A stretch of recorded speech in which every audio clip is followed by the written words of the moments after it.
We've seen a 700% spike in gold delivery from last year, same time, and which is May's usually a quiet month for gold. We've seen the largest delivery into the history of the COMEX market. Last I looked, it was over 16,000 contracts at 100 ounces apiece. People are institutions, whoever the heck it is, U.S. government, Treasury itself, I don't know. They're standing for delivery at a level nobody has ever witnessed before. 16,000 contracts, Adam, is $5.3 billion worth of gold. Wow. The largest delivery in the history of the COMEX market, not just in gold, but also in silver too. So there's a huge demand for physical holding of gold and silver. And you look at, the gold price that gets knocked down by $200, $100 for 2 days in a row nearly, and it shoots right back up. That's strength and resilience that I have never seen in 35 years. So to me, the physical demand is overwhelming the paper price. And this is, I was reading something on X the other day, a comment, if you will, between Vince Lancy and Luke Groman. And, Luke said, now imagine what happens if it was the U.S. government bringing back that gold, and the response to all the commercial banks, because they were basically saying that there was,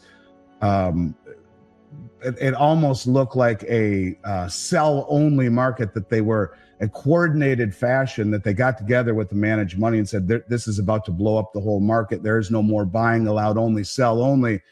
And that's what he was intimating. And he says, in response to the above from the U.S. government is FU, he says, send us more gold next month too, and more behind for July, August, and September.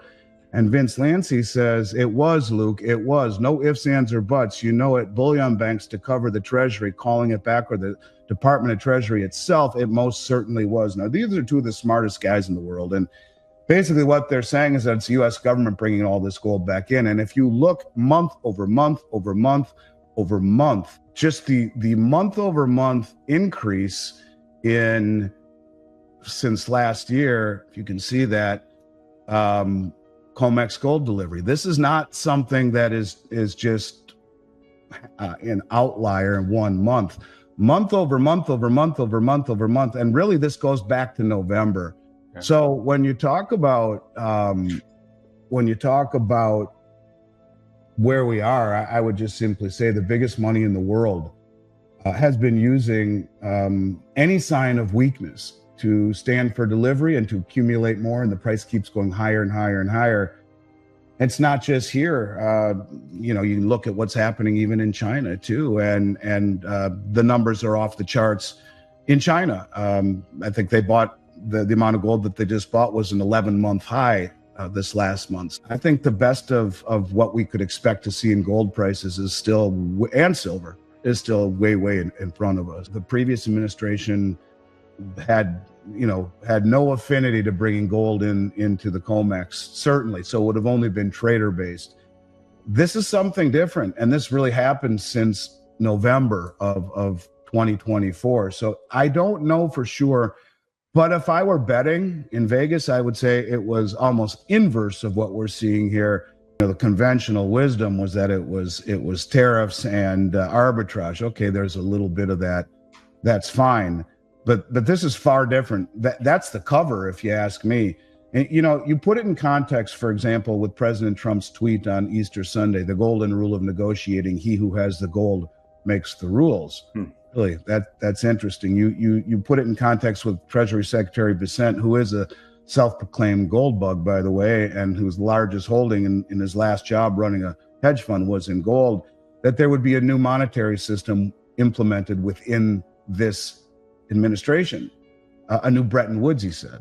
So, when you put all of these things together, you've done an interview with Judy Shelton. We've talked about that, her idea of backing treasuries with gold. She told me, I don't know if she told you, but she told me flat out that Trump told her that he would issue gold-backed treasuries on July 4th next year, the 250th. I did not hear that. That's actually really interesting. Okay.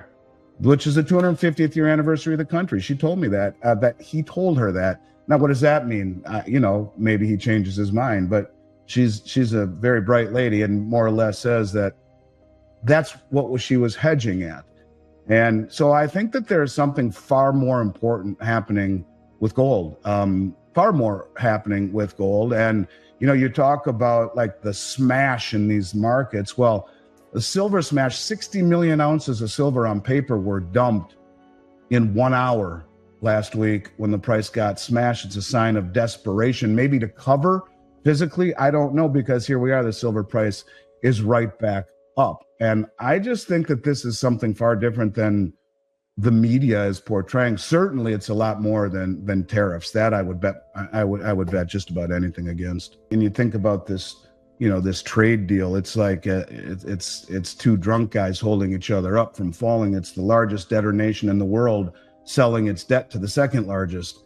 It's silly almost, that are buying each other's debt is really what it is. And what you're saying is true. At the same time, the United Kingdom, right as they made that announcement, has surpassed China in the second largest holder of our Treasury debt. So they're continuing to buy our debt as we buddy up. They're now number 2 as China has slid to number 3. So it's the two of us are holding each other up, and the two most indebted nations in the world buying each other's debt with freshly created money is just kind of silly to me. We're supposedly implementing quantitative tightening. And then quietly last week, in the midst of China selling bonds to, they're down to 740 or 50 billion in our treasuries. They were up just under 2 trillion at one point. As I mentioned, the UK has now slid into number 2.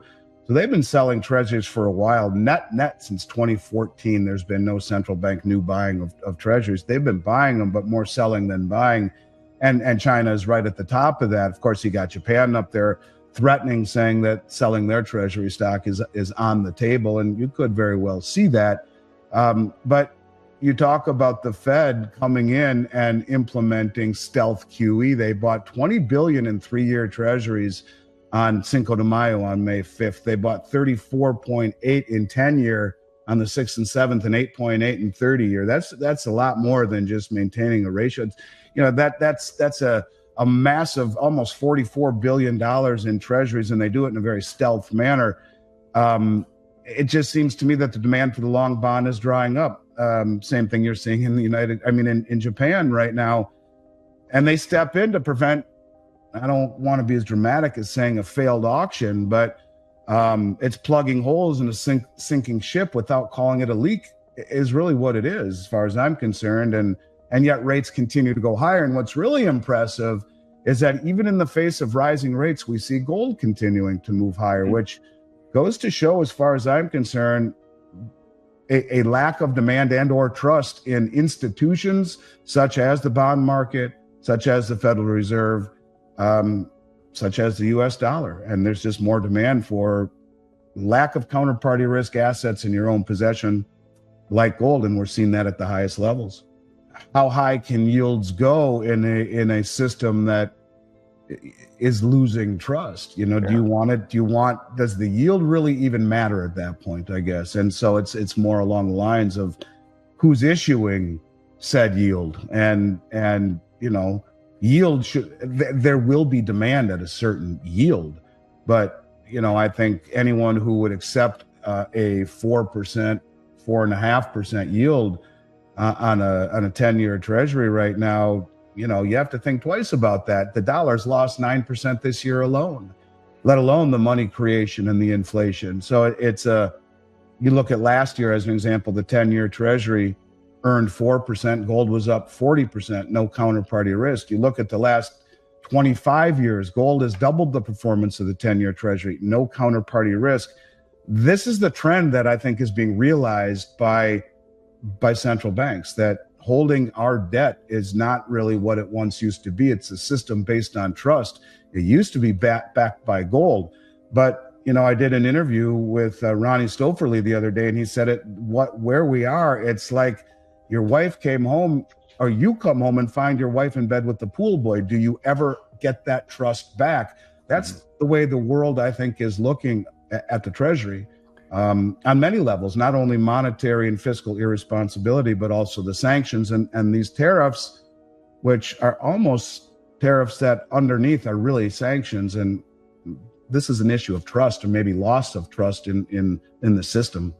And why would you want to hold a debt of a country that, he mentions 37 trillion in debt? Well, but that doesn't take into account the unfunded liabilities. And so when you talk about a 37 trillion in debt, and Moody's says, one of the reasons we're going to do it is because debt to GDP is projected to hit 134 by 2035. You add in Medicare, Medicaid, Social Security, and the government and military retirement plans and pensions, you're way north of 200. And there's never been a country that's crossed 130, to my recollection, that's ever come back without either hyperinflating or outright defaulting. People don't understand how big those numbers are. 1 trillion seconds ago was 31,688 years ago. And that's just 1 trillion second. And you talk about other reasons why people wouldn't want to hold our debt. Aside from the weaponization of the Treasury market with Russia, and I put that in context. Look, I'm a proud American and a patriot, and this country's given me opportunities that, frankly, I wouldn't have found anywhere else in the world, and I fully understand that. But look at it from the other side of the world, their perspective. We invaded Iraq 21 years ago, and we're still there, and we were there for what ultimately was false pretenses, and we're still there. We didn't say we're sorry. There were no consequences for destroying their country. And so when you talk about going in and seizing Russia's $5 billion in treasuries and using it to fund the Ukrainian war, largely in the form of weapons against the country they're in a war with, that's a tough line to come back from.